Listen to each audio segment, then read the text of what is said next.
La divine volonté, pas à pas, par Safia, petite épouse de l'Esprit Saint. La Reine du Ciel, dans le royaume de la volonté divine, à Luisa Picaretta. Prière quotidienne à la Reine Céleste. Au nom du Père qui m'a créé, et du Fils qui m'a racheté, et du Saint-Esprit qui me sanctifie. Amen. Fiat voluntas tua. Reine immaculée, ô céleste maman, en ce mois qui t'est consacré, je me place sur tes genoux maternels, m'abandonnant entre tes bras, comme ton enfant chéri, et te demandant avec véhémence la plus grande de toutes les grâces, celle que tu m'admettes à vivre dans le royaume de la divine volonté. Sainte Maman, toi qui es la reine de ce royaume, permets que j'y vive en tant que ton enfant. Que ce royaume soit rempli de tes enfants. Je me confie à toi afin que tu y guides mes pas et que, soutenu par ta main maternelle, tout mon être vive constamment dans la divine volonté.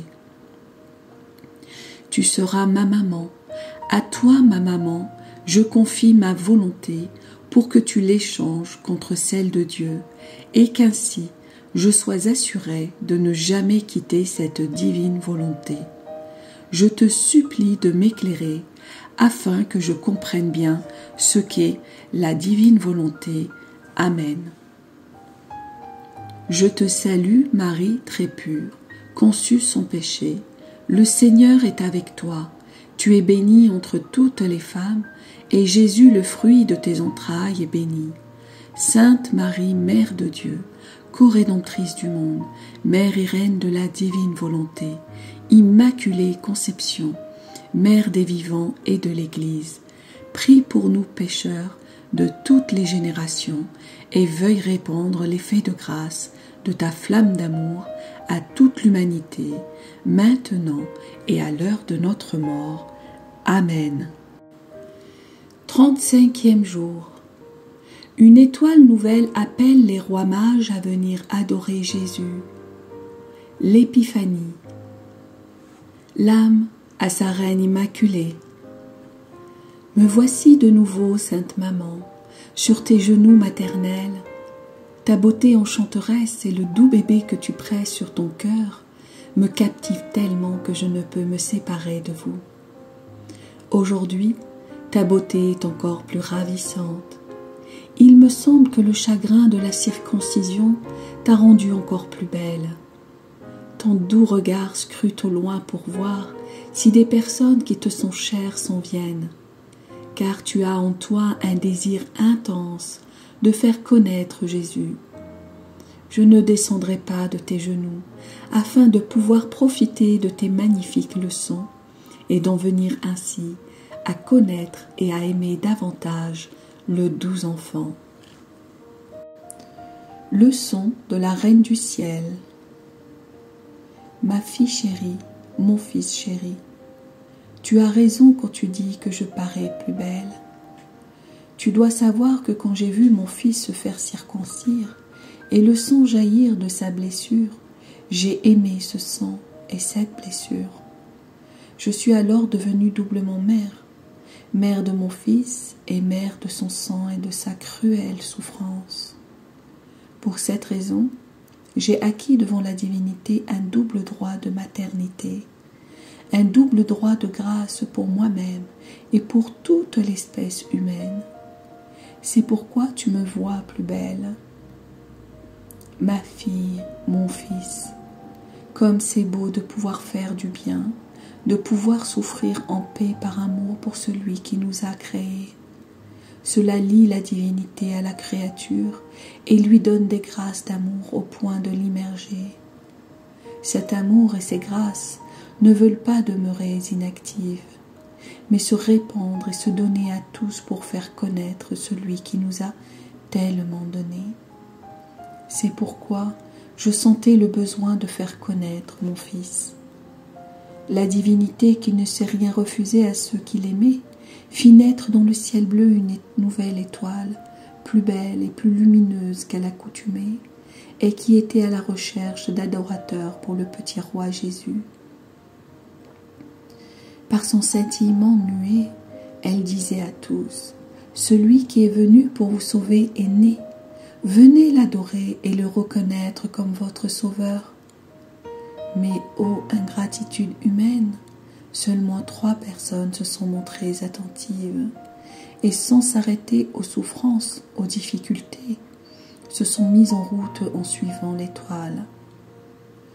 Tout comme une étoile guidait ces personnes, mes prières, mon amour, mes soupirs et mes grâces, dans le but de faire connaître le céleste bébé attendu depuis tant de siècles, descendirent dans leur cœur comme autant d'étoiles, illuminèrent leur esprit et guidèrent leur intérieur, de telle sorte que même s'ils ne connaissaient pas encore celui qu'ils cherchaient, ils l'aimaient et accéléraient leurs pas pour le trouver.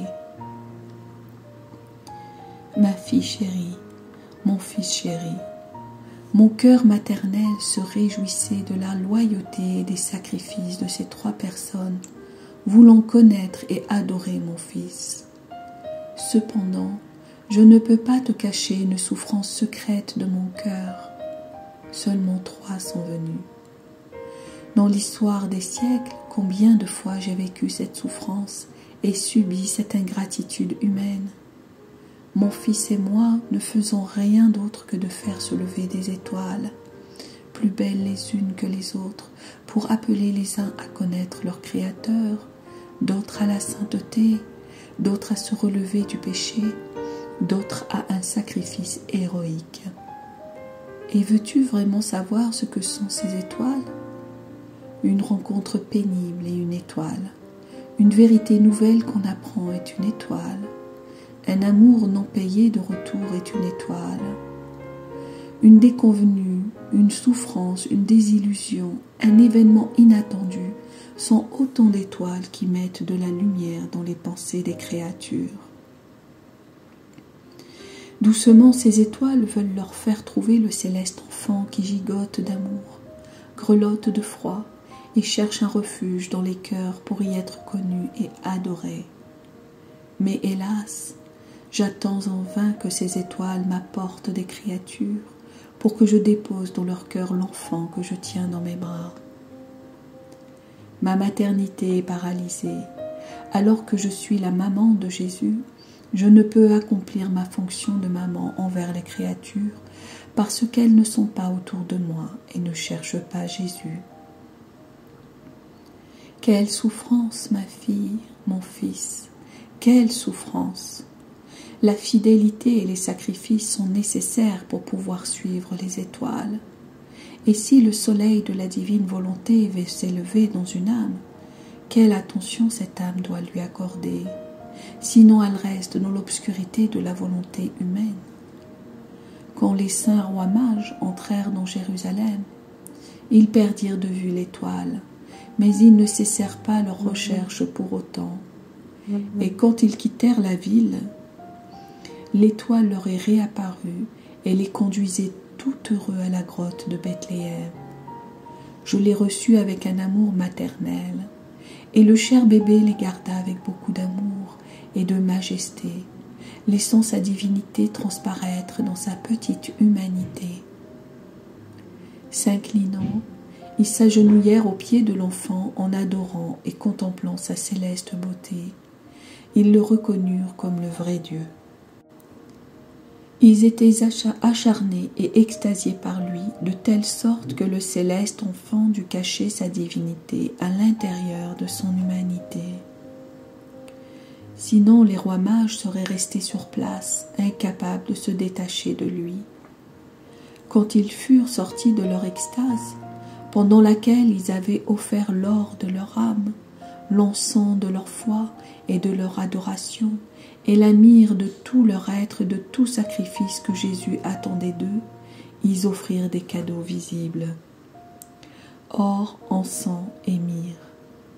Mais cela n'était pas suffisant pour mon amour maternel. J'ai voulu déposer le doux enfant dans leurs bras, et oh, avec quel amour ils l'embrassèrent et le pressèrent sur leur cœur, Ils sentirent en eux-mêmes le paradis anticipé.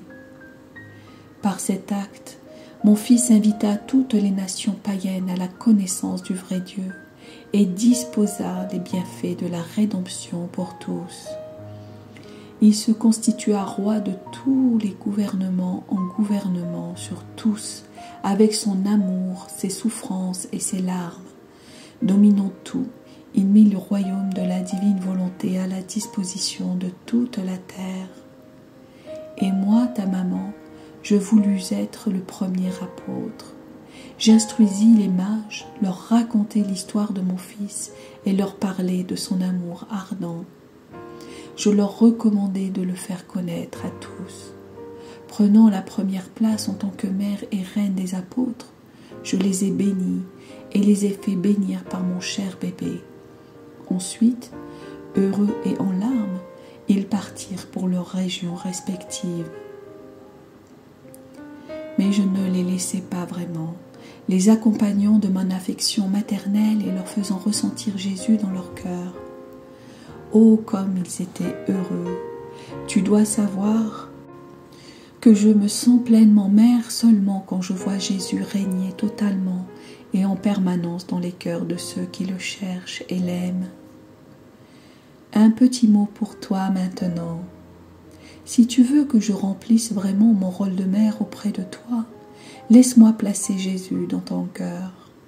Tu le rendras heureux par ton amour, tu le nourriras avec la nourriture de sa volonté, car il n'accepte aucune autre nourriture, et tu le vêtiras de la sainteté de tes travaux. Alors, je viendrai dans ton cœur, je t'élèverai en même temps que mon cher Fils, je remplirai l'office d'office de mère, et pour toi et pour lui, ainsi je ressentirai la joie pure de ma fécondité maternelle. Tu dois savoir que ce qui se trouve dans ton cœur, mais ne part pas de Jésus, même tes travaux les plus magnifiques ne peuvent pas me plaire, car cela est dénué de la vie de mon cher Fils. L'âme à sa reine immaculée. Sainte Maman, comme je dois te remercier de vouloir placer le céleste bébé dans mon cœur. Comme je suis heureuse. Je te prie de me cacher sous ton manteau pour que je ne voie que le petit bébé se trouvant dans mon cœur. Alors, faisant de tout mon être un acte d'amour à la divine volonté, je pourrai le laisser grandir tellement en moi qu'il me remplira complètement et qu'il ne restera rien de moi-même. Petite pratique. Pour m'honorer aujourd'hui, tu viendras 3 fois embrasser le bébé céleste en lui donnant l'or de ta volonté, l'encens de tes adorations et la myrrhe de tes souffrances, et en me priant d'enfermer le divin enfant dans ton cœur. Oraison jaculatoire. Céleste Maman, enferme-moi à l'intérieur de la divine volonté pour que je puisse y nourrir mon cher Jésus. Amen. Fiat voluntas tua.